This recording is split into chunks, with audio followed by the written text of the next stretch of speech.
Hey everybody, and welcome to our Halloween one-shot. First off, happy Halloween. So today we're playing a new game that I have never run before. So this is akin to our Werewolf the Forsaken Night, where it's like a brand new, fresh run for everyone involved. No one here has played the system. I picked it up at a local gaming store a month ago. I don't do magic, Morty. I do science. One takes brains, the other takes Really, dark Papa? iron. Already, you asshole. Jumped us at the gate. I appreciate it. So Yuck. the game itself is beautifully presented. The book is beautiful. A lot of love went into this book. The art's really cool. The lore is really cool. But it's one of those games that I would not recommend to a brand new ST because it's so interpretive. And that's not a bad thing. It's just you got to know what you're getting into, right? This should be a lot of fun. So a quick general rundown of the Nibiru setting. All the characters and all the humans in this setting are in what they call the Skyless World. It's this massive space station. They don't know they're in a space station. They just know that they're in a metal structure where there is no sun. There's just a light of the core, the heating core, and the electrical core, and the energy core of the station. And the further you get away from it, the more gravity starts hurting you. Because this thing's constantly spinning, so centrifugal force is just creating artificial gravity. So gravity plays a big part in the game in terms of how it can hinder and sometimes actually help the characters involved. As you get further away from the core, you start suffering the effects of higher gravity. Now, essentially the way it's set up is explored parts of the station cover three different major areas. One is the area around the core, which is the majority of where humanity is at, and that's called the Antumbra. Then you have the Penumbra, which is a little further away, a bit more under the crush of gravity. You have to take these massive lifts to get down to that area. And then beyond that, into like the 2.4, 2.5, 2.6 times Earth gravity, which is crushing, you get the Umbra. And those regions are rarely ever explored too much because of the toll it takes on somebody's body as they go down there. Now, the PCs in this game are all what they call Vagabonds. They're individuals who don't remember anything of their past. They have no memories of their own that they can recall originally. But then they slowly start to discover these flashbacks, these sensations, these memories that they start developing and start recalling, and those affect them. They give them, essentially in mechanical terms, they give them stat bonuses. But in addition to that, they can start unlocking clues to what's going on with the station in many different ways. Now, we have three different characters with us. One is Jessie, since we love doing counterclockwise here on the channel. One is Jessie's character, Morgan. She is a Dreadlands vagabond. What that means is all her memories come from a place of nightmare. Literally. Not even a joke. Pennywise. Yeah, every memory she has, for the most part, is bad. It's some horror-filled memory. And what's more is inside of her, she has a parasite that's kind of like a nightmare that can be made manifest. So it's a little creepy. With Jeff, we have Seth Foster, who is what's called a Brighttown vagabond. He has memories of something that just doesn't jive with the station.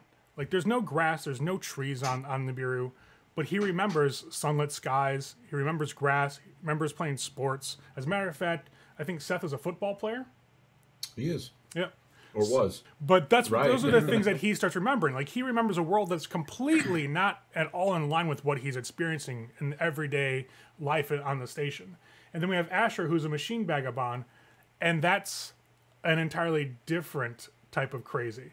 He remembers lost memories of AIs that have kind of gone rogue and caught this virus.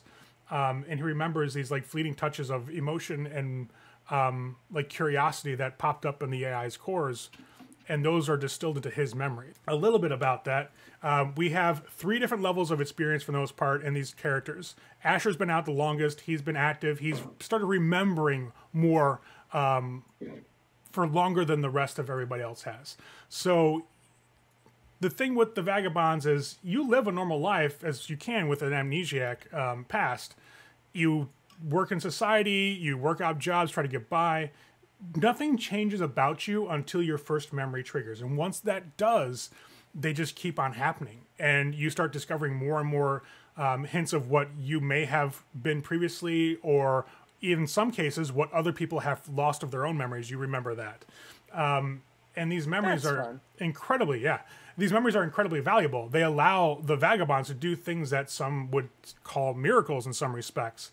And so because of that, there's an organization called the Covenant of Enki that kind of hunts them down, and they have some sort of technology that allows them to either interface or steal the memories of vagabonds. So for the most part, when a vagabond journeys around, they don't go advertising like, hey, I can speak the machine language, or I know what a sun looks like. Those types of things you don't normally talk about in normal conversation because they can peg you as being a target for the Covenant of Enki. Now, in the Antumbra and the Penumbra, that's much more common. However, in the Umbra, especially around some of the towns, they have this type of culture where it's like we're all in this together. We all have to work to make things survivable. We all have to find a way to make it past the harshness of our environment. So if somebody's working next to a vagabond and they kind of realize that, more often than not, they're just not going to say anything about it and let it slide. You know, they're not going to draw attention to it. They're not going to do anything. Whereas in like the Penumbra or the Antumbra, somebody finds out you're a vagabond, they might turn you in for a bounty to the Covenant of Enki and make some more money or comfort or trade you for something else. So there's a lot of things that kind of go with that, and it can be kind of dangerous. But in the Penumbra, it's a lot more safer for vagabonds to kind of be around, even though the environment itself is much more dangerous for everybody. That's kind of the length of it, the longer explanation. It's still even just scratching the surface. There's a lot of lore in this setting, and it's really, really cool. But we're going to start kicking things off here. So, as I was saying before we actually hopped on live here, Morgan, you've been out for maybe a couple of weeks, at least since your first memory has serviced. You were found probably about a month or two ago, wandering some of the corridors, and you guys are you're in the Umbra. You're actually in a town called Nakatu. We're going to actually swip to a nice picture of that here, so we can all see it. Now, this town is basically built on top of a massive water reservoir. And this giant circle, the spinning wheel you can see there in the middle, what happens is above them, there's another massive body of water, and it constantly leaks water down into this vault, this large habitat, essentially. And as the water hits it, it turns and it uses that to generate power. Now, in the Umbra, there's a lot of vaults or a lot of habitats, which are pretty much places and environments where people have decided to settle and like make their own. Most vaults are kind of spherical in nature, and people tend to kind of build into the walls around it or find another way to live. This vault has a massive like layer of water across the bottom. And so there's actually wildlife fish here. There's a lot of bioluminescence in the different organisms around the area. A lot of the blue glow that you all see here is not necessarily just because of electric light, but also because there's a lot of biofluorescent fungi that glows and just emits a soft, pale blue glow. And since it doesn't require power, it's really awesome to have around and use as a lighting source. In Nakatu, a lot of like food is generated by fishing. There's a lot of fishermen. There's actually south here of Blackwater Inn. There's a large like dock area where people come to fish, make their living doing that. There's also people who are tending to the mechanisms of like the circle, for example, which is what they call the giant spinning wheel, the water wheel. It's ruled by a council they call the Wise Folk Council. They're the ones who kind of like run the show, essentially. Actually, they are the ones who run the show. They make most of the decisions. And so when new people come to this town, they have to present themselves to the council. Once you do so, you're given like a chit to wear, essentially. It's like an ID badge.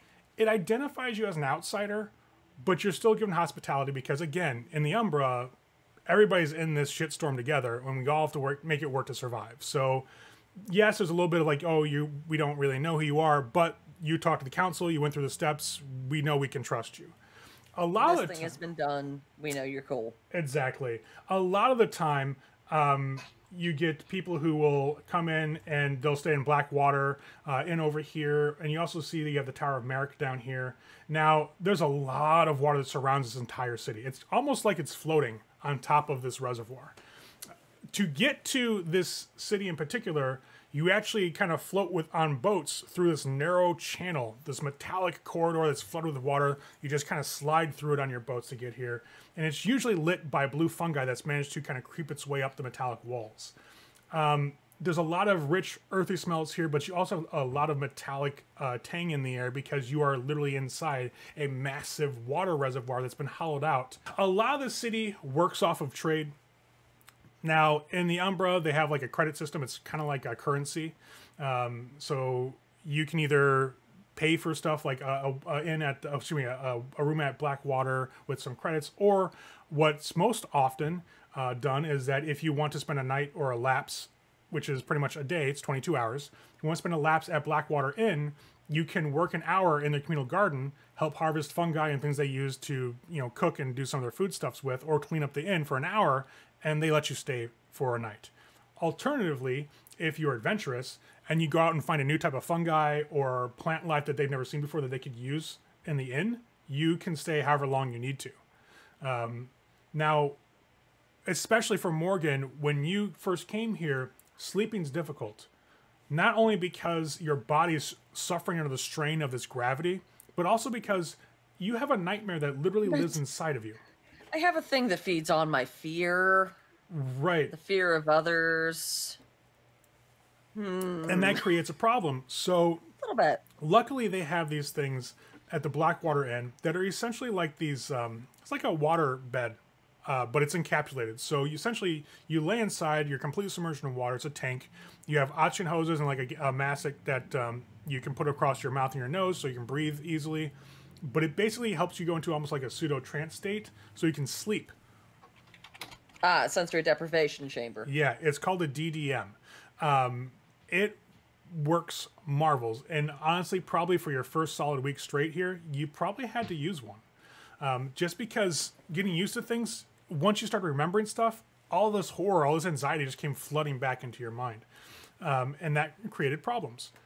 Now, once you got adjusted a little more to the situation, to what was going on, you ended up finding out about the Tower of Merrick down here on this little bit southern portion of the island. This is where you met Asher. Asher has been around for several months. He definitely identified with your condition. He sympathized with what was going on with you. He helped you out and led you to a person where you can stay, somewhere you can stay, and someone who would help you out. Merrick stays here.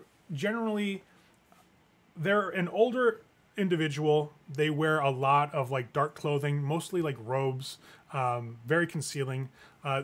Their hood is usually pulled down, so you don't really get a glimpse of features, but you do definitely get when they move, it's with purpose. It's a slower gait, so you're probably assuming they're a person of advanced age. They don't talk much, but when they do, the voice is very soft. They have allowed you to stay in the tower as long as you need while you get your bearings. There's no questions about where you came from or anything you may have done or what you remember. If you feel like talking about those things, they'll listen to you, but they don't probe. Just like, if you ask what Merritt did before settling down here, they don't tell you much of anything. It's like we've all come from places that we don't like discussing. That doesn't mean we all don't deserve compassion. And that's essentially what kind of sets you up here. Now, for Asher, rumors around Nakatu is that Merrick was involved in some things that weren't very on the up and up back in their younger days. And this is almost like a penance that's being served out, by helping out vagabonds, by keeping them safe from, let's say agents of the Covenant of Enki that may come down and start looking for them. They kind of keep people on the down low. It's been kind of a good working relationship. Now, Okay. for Seth, things started going nuts for you about a week ago, if that. People found you to the north of Nakatu, wandering about near the flooded countries, which are basically a bunch of vaults that are completely submerged in water. They found you there, brought you back to the city with the Wayfinders to get you like somewhere to stay, maybe a chance to get on your own feet. You worked around for a couple days, just tending to things. Like you had to learn everything all over again. There was no real innate understanding of anything aside from language. Obviously, you knew how to walk and talk and all that stuff, but specifics, everything just eluded you until you were at the Fisher's Market and you saw this oblong ball, this football, as you immediately knew what it was called. The moment you touched that was when you got your first rush of recollection. And that was a complete shock to your system because everything you experienced in that recollection, in that memory, couldn't exist where you are now. There is no burning ball of fire in the sky. There is no grass. There are no trees. Those things simply do not exist from what you have seen in the past week of your existence, in this city. So they don't sync up with what you see, and it leaves you in a really confused and kind of bewildered state. But to try to make the best of things, you start helping out a little more around the town, and you actually were sent a little further up north, back towards the flooded countries, and that's where you ran into a group of traders with a massive hauler AI. Basically, think of it as like a giant walker. It's got 4 legs. It's a big machine. It's a beast of burden. One person pilots it from the back, and like anything they want to stack onto the back of it, they'll do for carrying purposes, like supplies, things they may have discovered while they're out and about.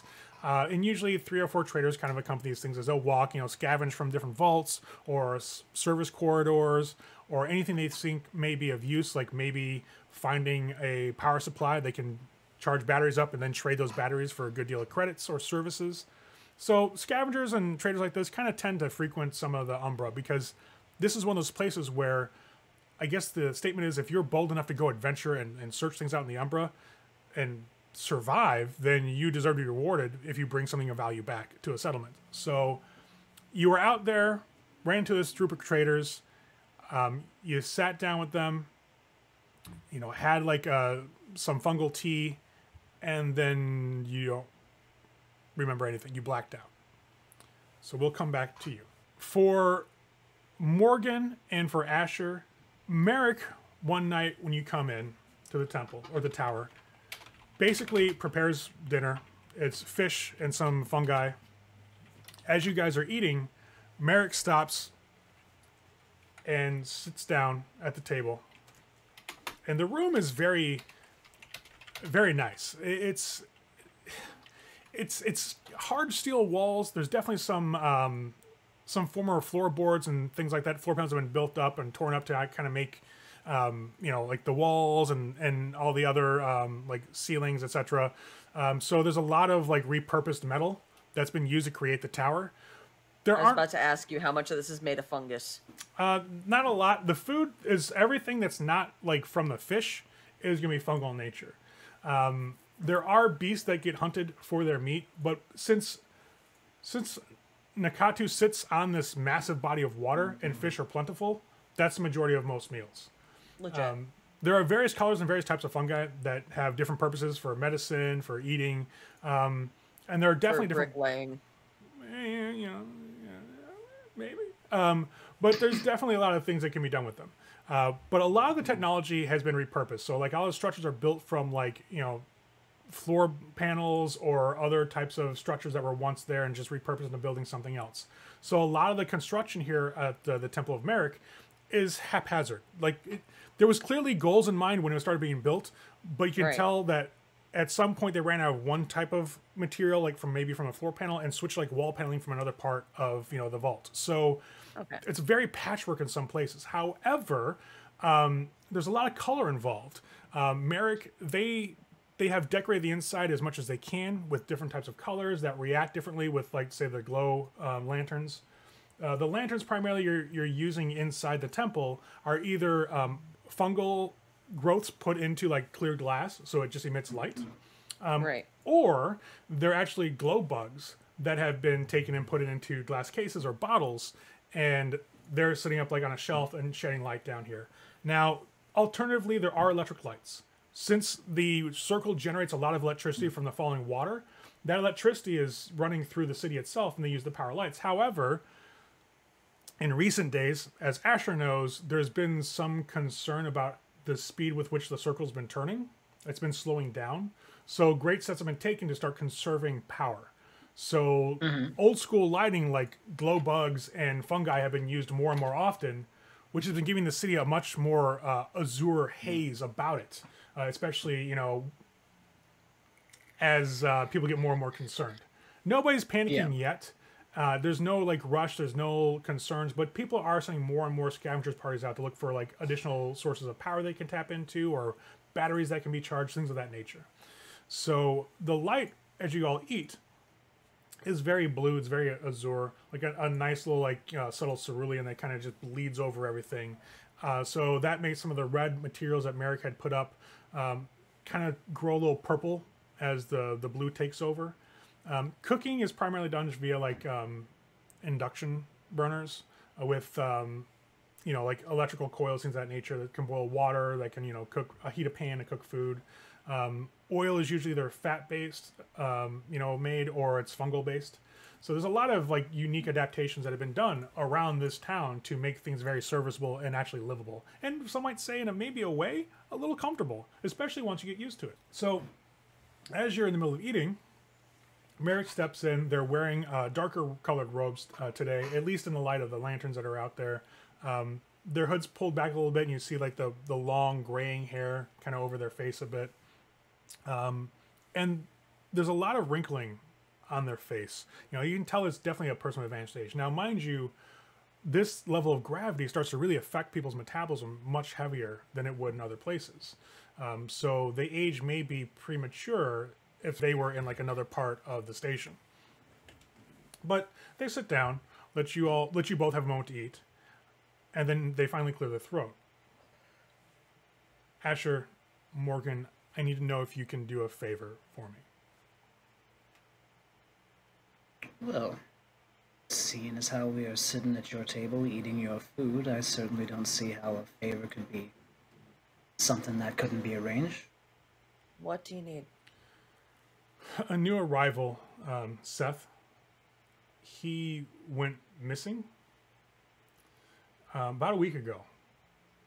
Went north into the tunnels. I think that they were going out to look for some power sources, and he never came back. I was curious, since he shares a certain bond with you, if you would kind of look into that. See if we can find him for me. I can take a look. Yeah. We can head out and have a look, see what's going on. We know of anything unusual happen in those parts? No. I do know that they've been sending a lot of like search parties up that way to look for other vaults in the flooded countries. There's been some boat construction. People are hauling them on AIs up that direction, but I haven't heard anything strange quite yet. Well, my concern is that maybe the Covenant got him. So you think somebody disappeared? I think so. And I need to find out for sure. Maybe he just got lost. Maybe he's in a service tunnel. I don't know. And I don't want to start causing a panic by alerting others about that yet until we've narrowed down what the possibilities are here. All right. Do you have maybe a way we can track him? No. I just learned about him. I heard there was an incident in the Fisher's Market a couple, like 2 weeks ago, maybe a week ago, when he found some sort of odd ball, and that put him on my radar. Now, I know the Wiseful Council wouldn't cause a panic by finding one of you. It'd be kind of, kept under the wraps, if you know what I mean. So I don't think it was anybody governmental. It may have been independent agents. I'm not sure. But I do know that incident caught a little bit of attention. Like the group that he went out with, do they know the general path they took? Maybe we could see if we could trace where he went and see what we can find. Yeah, actually, I went to Blackwater earlier this lapse, and I actually ran into two people that he had gone out with, and they said he went to check out a service tunnel while they were coming on back after gathering some power cells. Could they pinpoint which tunnel he went into? Yeah, actually, I do have that. All right. Well, if you don't mind, I'll kind of picks up his drink and finish my drink here. I'll go start packing. Of course, if you need anything in terms of supplies, I can, share my stores. You're doing this for me as a service, so it's only fair that I give you something, at least to help with the walk out there. Yeah. Just to be sure, this doesn't go anywhere deeper where the forces that be might tear us to little bits. I don't think. No, I mean, If you head too far west, you're going to start descending a bit, which may have a bit of a rougher pull. But if it makes you comfortable, I can give you a couple extra, I guess, doses of Kraj. I mean, it wouldn't hurt. I mean, even if not for us, who knows where this Seth friend of yours is right now, and if he's been moved somewhere where the gravity's different and we need to bring him back here, he might need some help adjusting. Yeah. What would you think, about 4 or 5 doses, maybe? For you guys at vacation, 1 dose of Kraj affects you for 1 full lapse, so essentially a full day.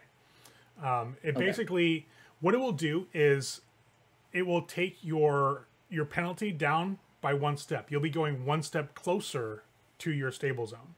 So, like, say for example, gravity-wise, if you went like 2 grades out of your stable zone and then smoked I'm a little farther over. And smoked a little bit of Kraj, it would knock you back 1 towards your stable zone. Yeah, I imagine that should help. I mean, it shouldn't. I mean, unless they dragged his ass all the way to the damn core, I don't see any reason why it would take much more than that to get him back. Yeah, that'd be a little rough if he went that far out. And he'd be going way, way up, too. Like, that's a couple of grades of gravity. But yeah, Merrick, they'll just kind of not like, I'll get you four doses. Yeah. Would appreciate that very much. Mm-hmm. Yeah, there's not a problem. Do you want any dried fish or anything to go with you just in case it takes longer than expected, or? Yeah, little rations is a good plan. Agreed. Okay. Merrick will push themselves up from the table, put their chair back up. You'll see them kind of walk and collect some of the stuff that was done for dinner, as terms of plates and, like, just access things that were used, clean up a little bit, and then kind of shuffle off into one of the side rooms of the tower. And we'll be gone for probably about 10-15 minutes. You'll hear some things being gathered, some wrapping, like a little bit of rustling of fabric as they put, like, these packages together for you. So, you gonna be okay with this new girl? I was never meant to survive, after all. Well, let's kind of drag that kind of thinking back a little bit, and let's work on maybe getting back together with our apparently new friend here. Just because I wasn't meant to survive doesn't mean I won't do what I have to. That's good, because I'm going to be counting on you out there, so don't go getting all fatalistic on me. If I start throwing up, just stand back. I'll take your word for it. Now, as somebody who's been around for a bit, Asher kind of has a general feel for some of the other vagabonds that have been encountered in Nakatu. Her talking about vomiting, her nightmares that you've heard about, definitely places her firmly in that Dreadland category. The masochistic, I wasn't meant to survive. Right. There's definitely a little bit of like, okay, so you know a little generally about how that tends to work. Like, your own, via the machine, you understand some of the lost language or the lost tongue. You understand, like, the viewpoint of AI with the rogue virus. Whereas, Dreadlanders, they tend to be consumed by fear. But that fear allows them to manifest monsters, which is that general rumor that's out there. And that's kind of a little weird. But then again, like, you talk machine language and remember the memories of AI. So there's really it's just a matter of perspective, I guess, for weird. Not a lot of benchmarks for weird. Right. Quotation marks. Yeah, it's weird. Just like, hearing about this thing where Seth had this incident at Fisher's Market when he found this oblong ball that nobody could recognize. That kind of places him, like, maybe he's one of those has memories either from dreams or from some other types of existence that is kind of a thing out there. You're not really knowing a whole lot about all the other vagabonds, but you've been around the block enough to kind of know some of the stories at this point.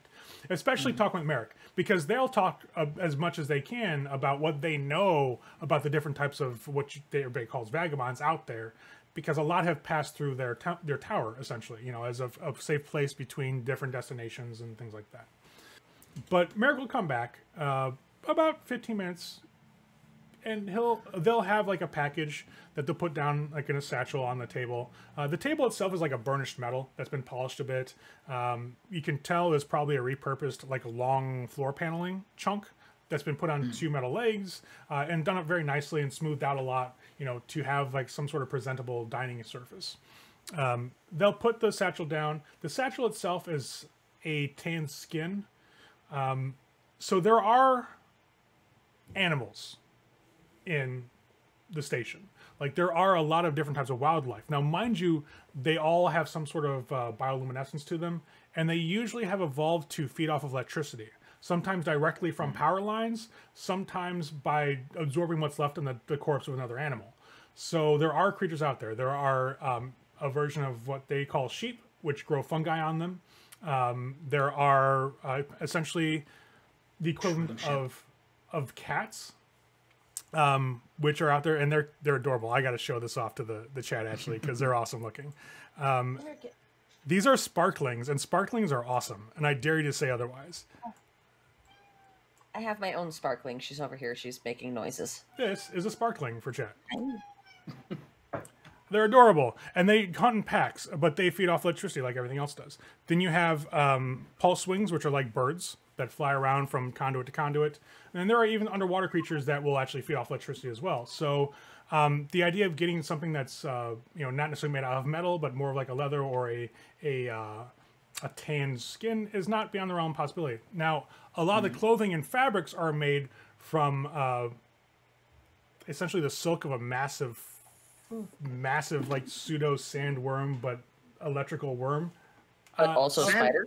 Sandworm, you say? Yeah, it's a web worm, and they're massive. They have, however, been domesticated for the most part, and so they've been taken as like little hatchlings, and they're actually farms. They harvest all the silk, all the webbing from them, and use that to create weaves to make clothing. And they've managed to do it in such a fashion where they can make different types of textures and different types of textiles with this fabric. Merrick brings you guys a package full of 4 more doses of Kraj, and then like about 6 days worth of rations. Now, if you guys look at your sheets, I've already given you 2 doses of Kraj each, and 2 days of rations. So you guys can divvy this up. Whoever wants to take it can.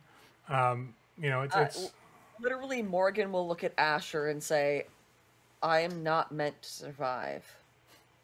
You should take all of this for yourself." As much as I appreciate you being so philanthropic about it, I'm afraid I'm gonna have to ask that you at least carry some of this because I've only got so much pack space. Understand that if I die, it goes with me. I will manage. This is like the cheeriest Halloween episode I've ever had. You made the mistake of letting me play a Deadlander, and you put us on the water. I'm going Fatal Frame with this all the way. Fair enough. Sorry. So once you guys get situated with that, Merrick, they'll kind of set in. They'll clean up the table, from whatever's left over. Basically clean things up. And once that's done, they'll kind of stop in a small little kitchen serviceable area that's kind of facing the dining area you guys are in, and they'll just kind of give you a nod. Like, obviously there's a very appreciative expression on their face. I really I want to say thank you for doing this for me. If I were younger, I'd go myself, but I probably wouldn't honestly last more than a day in the tunnels. So whatever I can give you to help, I'm more than willing to do. I know I don't have much in the way of weaponry. I don't have much I can give you in the way of armament or protection, but food and supplies that I can do. I also do have a boat that's tied up just outside the back of the tower that you can take to get north of the tunnels and north of the city. Oh, good. Well, we appreciate that. And, don't you worry.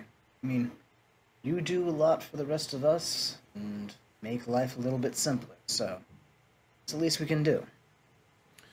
I felt the most alive here since I've been here. Hopefully, when you get back with Seth, you two can help him adjust, and we can, make it all worth it. Really. I hear you.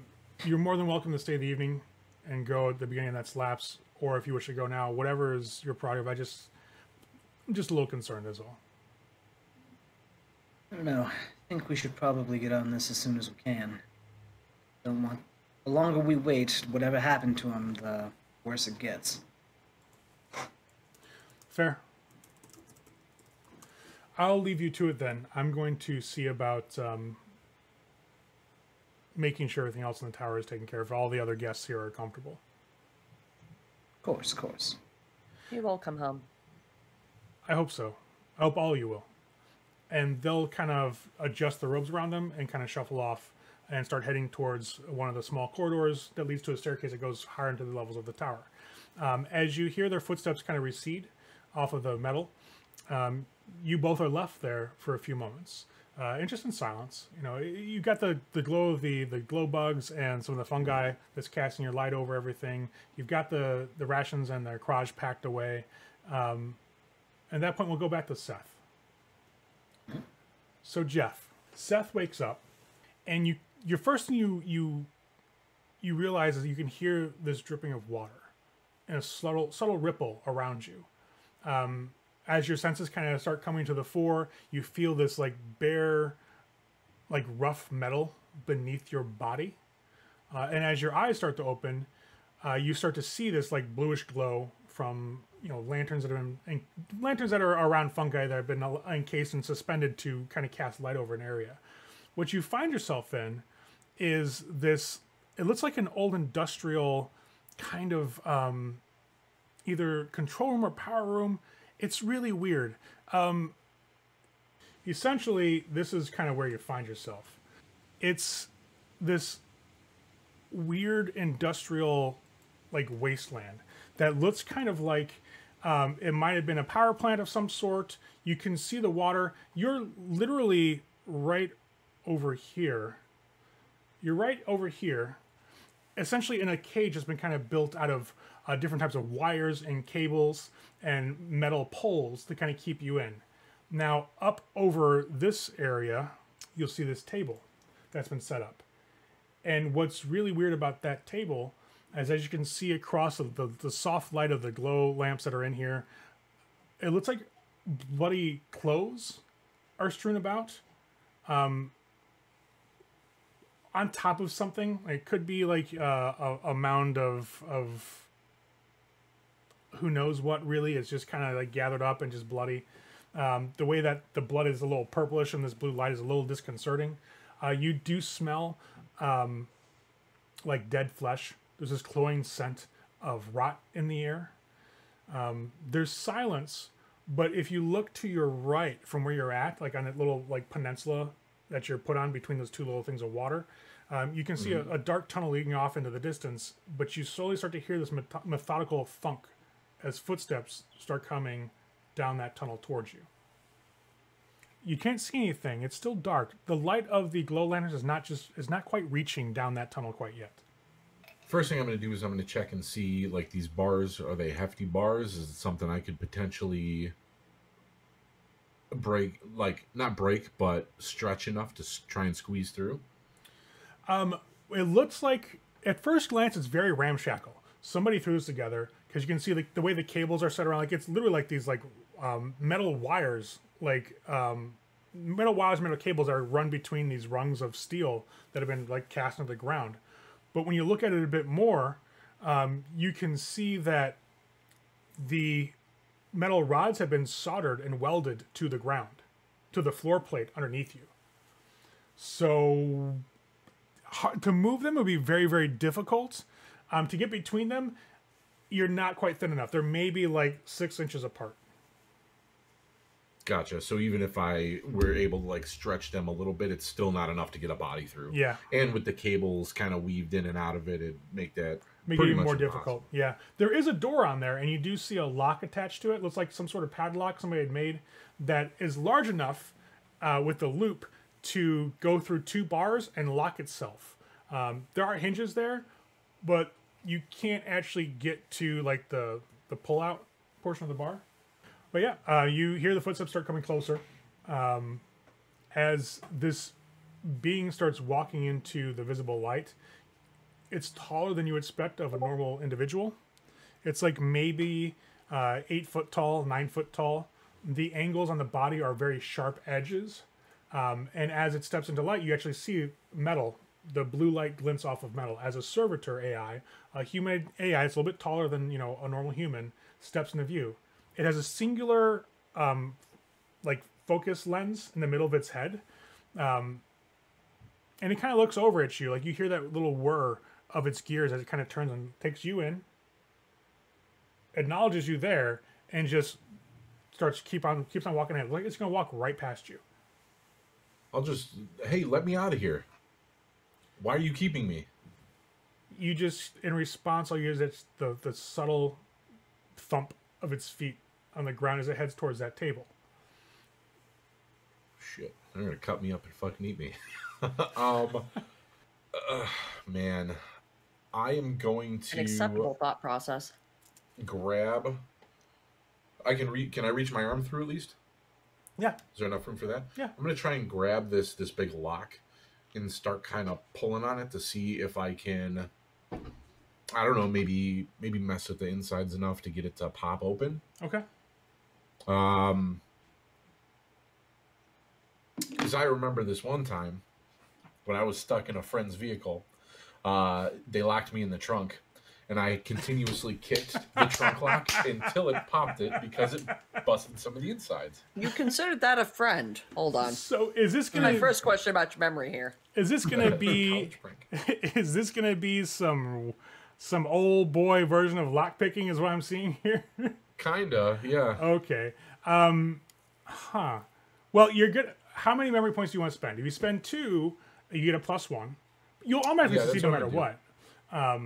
So you'll spend the 2. Yeah, I'll spend the 2. So here, let me edit mine down to 4 and add the memory, which I'm not sure. Would that be like a +1 to like escape artist or something similar? That could work. Yeah, that definitely sounds good to me. Escape artist. I think escape artist is a little more in tune with that. I think it makes a little more sense. Yeah. So you'll spend your 2 points. You'll basically start slamming this lock against it to try to get that right pitch of reverberation to kind of mess with the internal mechanisms. As you're doing that, the servitor will stop. Like, you'll see it just kind of, its back will straighten a little bit, and you hear the whir as its torso turns and then its head turns to look at you, and you hear this weird metallic echo as its voice modulates and says, "I would think that is not advisable, please." As you hear the lock go clink and open up. I'm going to start running like I got the ball. I'm out. So you open the lock and you run out. You have to your left the servitor, who's like just about right by where that table is. And then you have the tunnel that came down to your right, which is completely dark. Where do you go? The tunnel that's completely dark because the servitor is not there. Okay. So you rush out. You basically... Once that lock pings open, you just turn it and throw it on the ground. You hear it bounce and scatter away across the metal floorboards, and you just shoulder your way through the door. And as those hinges creak open, you dart around it and start just bolting down that hallway. And that's when you see the light up flare of somebody smoking from a pipe. And you see a older face, male's face, with a beard and a hat. More importantly, when that pipe flares up, you see the long, slender profile of a death spitter. Son of a bitch. As you hear the individual cough and go, "I wouldn't run this way." I'll like slide and do that quick stop, and I'll turn around, and I guess I'm going to take my chances with the servitor because he doesn't have a death spitter. So you turn around and go to run the other way towards the servitor, and you'll hear that male chuckle, and you'll hear the click-clack as he chambers one of the spikes. He's like, "I think you should stop, but if you want to run, I'm more than happy to put this in your back." I'm going to dive into the water. Okay. So you're going to dive. He's going to shoot you. I hope you remember how to swim, bitch. If you have you do an athletics roll to see if you can just dive over, because I know you have athletics, right, from your days of playing football. Yes. Okay. Yep. I have one from running a touchdown at one of the championship games. So you're gonna roll 3d4, but you're gonna add pleasant memories. 1 dice from your memory, so it's 4d4. You need at least 1 4. Bubel is sitting here going Benny Hill thing. Fail bot. Wow. Would you like to spend any inspiration to roll any number of dice from that roll? I will roll all of them again. Okay. And is that just 1 inspiration? Yes, sir. Just 1. Okay, yes, most definitely, because that will be painful if I fail again. There we go. Oh, you got one. All right, so success. Good so job. Seth runs and just dives over the railing and into this murky water below. As you hit the water, it's cold. It's freezing. What's problem though is that the gravity here is so strong it starts pulling you down real fast, faster than you're used to. You have memories of being in this sunlit, wild world where gravity is normal. Here, it's crushing. It's just pulling you down towards the bottom faster than you can think. It's faster than you're prepared for at first. And as you're sinking, as you're thrashing and trying to get back up to the surface of the water, you can see in that dim, rippling the glow lamp light, a spike from the Death Spitter has just swung through the air, hits this metal bit right across from where you were, and you see chunks of metal just start flying and splashing into the water. Around you, when that sound reverberates and it sends this echo down through the water, you feel it kind of pass through your body, and as that happens, you start seeing these orange lights of bioluminescence light up towards the bottom of this pool. And they start moving. I hope they're not the eat people kind of bioluminescent animals. So I am going to... I mean, we're used to blue. I'm going to assume orange is bad. Now, from what I can see on here, it looks like the water actually goes under that walkway. Yes. The plan is to swim under there so he can't get a bead on me to shoot as I try and figure out where to go from here. Okay. So, luckily, with all the orange bioluminescence kind of appearing beneath you, you kind of get a general outline of your surroundings. This pool of water goes a bit underneath both the walkway where you are encaged and further underneath this power area. It honestly looks like you're in an old cooling tank of some sort, because you see rods stuck down into the bottom of the floorboards here, in the light of that oddly, orange glow. It goes down maybe a good 30 feet. The problem is that it's very contained and small. It doesn't keep on going underneath that tunnel. Oh, it doesn't go anywhere. No. Do we need to worry about radioactivity? That's I'm more worried about getting hit by a Death Spitter, so... Yeah, he's got more immediate I'd be more concerned about the radioactivity than the Death Spitter, to be honest. That's a quicker death. More than likely not. This is a very old place. Okay. While I'm under there, I'm going to obviously pop up to be able to breathe. Okay. I'm going to look and see. You said there's little things that kind of hold up, like little rods almost. I'm going to see if any of them are loose. Because I may need to defend myself, considering I can't actually go anywhere down here. You can pull one free. It takes a bit of time, but when you do, you definitely see a bit of particles of rust burst into the water as you break it off at the bottom. You got roughly a 5 to 6 feet long, makeshift spear, essentially. Yeah, you have a javelin. Now, the problem is, in the water, you start seeing what's moving. And what's moving doesn't look good, if I'm to be honest. It's these long creatures that are. So what you're saying is out of the frying pan into the fire? Kind of. Out of the frying pan and into the silverfish. It looks like this. Except bigger. That's no good. And that tendril on the front is kind of waving in front of them as there's 2 of them. And all that orangish light is coming from those rows of lights along its back and along the sides of its spines. And as that tail's propelling it through the water, they're slowly circling around the bottom of the water near you. And as you break off that bit of rod, the 2 start coming towards you. They're maybe 15 feet away, but they swim a lot faster than you do. Hell yeah, they do. They live here. I don't. So there's that. This is their home. It's not mine. Oh, man. I don't want to get ate. I don't want to get cut up by a servitor. And I don't want to get shot by a Death Spitter. So we're in some really shitty situations right now. I believe, my friend, this counts as you being in the shit. Trademark. Yes. I'm going to. All right. So I'm of two minds of this. The first thing I'm going to try is I'm going to try basically scooting away from where I broke this off where the rust was.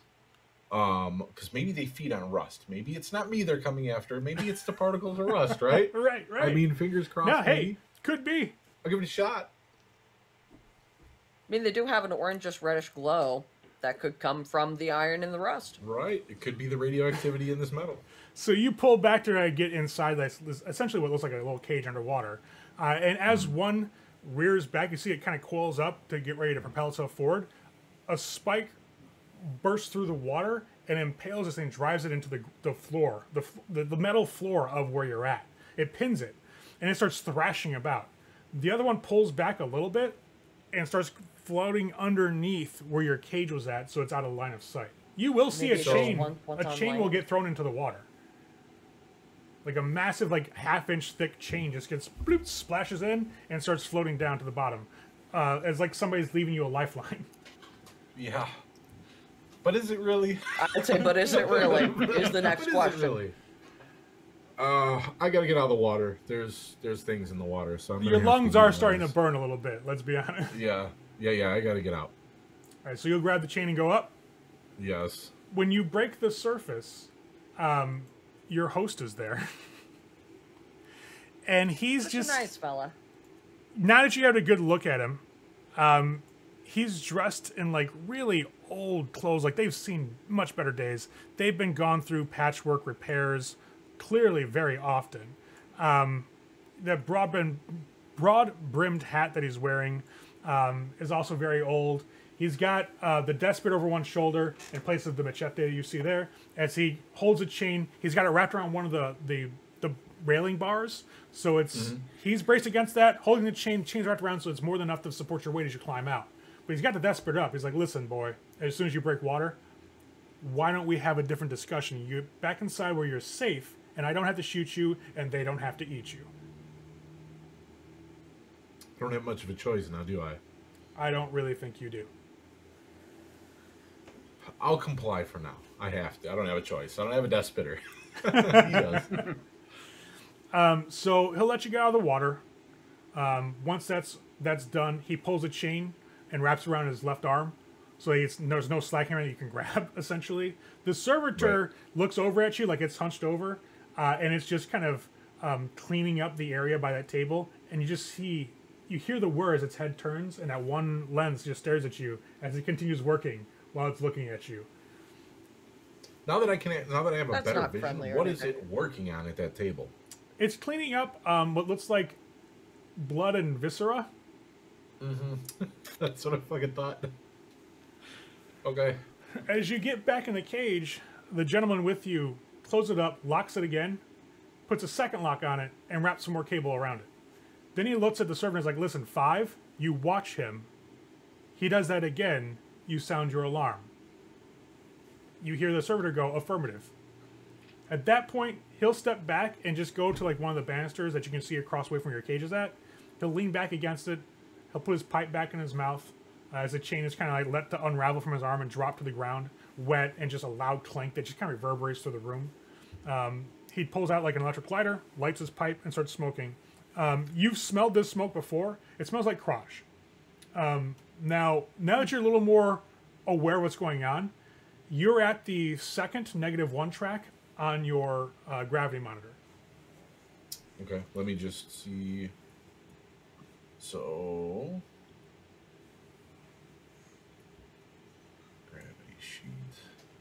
Yep. Okay. As he exhales, he's like, listen. So I'm down technically at like shaken? Because it's uncomfortable to be here because of the gravity? Yeah, it's definitely like it's messing with you. That's what caught you off guard when you jumped in the water. Like, whoa, hey, whoa, and you started sinking. Yeah, for sure. As he hits the pipe again for another hit of Kraj, he exhales in the air around him and goes, listen, I don't want to do this. You don't want to be here. But I don't have a choice. You understand this, right? I don't even know what's going on. Why am I here? Where is here? Because people like you and me aren't people. We just need to be ended. I can't let you wander around a town and absorb memories and take them from people and take them to whatever endless hordes of masters that we were made to serve that are out there past the Umbra. I have to end you now. I don't even know what you're talking about. What do you mean absorbing it? Memories. No, you remember things that you shouldn't remember. And there's nothing else in your mind except those scant visions and flashes of insight. I know what you are. I don't even know what I am. Then this is a blissful circumstance that we've fallen into. Because now you won't ever have to know. But if you're like me, why are you trying to kill someone like me? Because I know it has to be done. But then what? That doesn't make any sense. Then why wouldn't you kill yourself if you're no different than me? When this is all said and done, I will. Mm-hmm. Sure. He'll take another hit off the pipe and start walking back down that dark tunnel.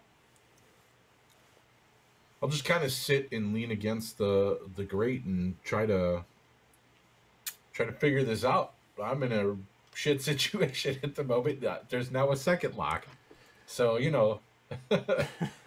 and he's got the servitor staring at you while it's cleaning. Right. Yeah, so, I'm rocking a hard place at the moment. All right, so that was our first part of our Nibiru session. Things got a little crazy. Obviously, Seth is not in a good spot. And we got Morgan and Asher that are just getting ready to gear up and go start looking for him in the tunnels. We'll see what happens when we come back. We're going to flip right back to Asher and Morgan, where they're still at the Tower of Merrick, and see how they go.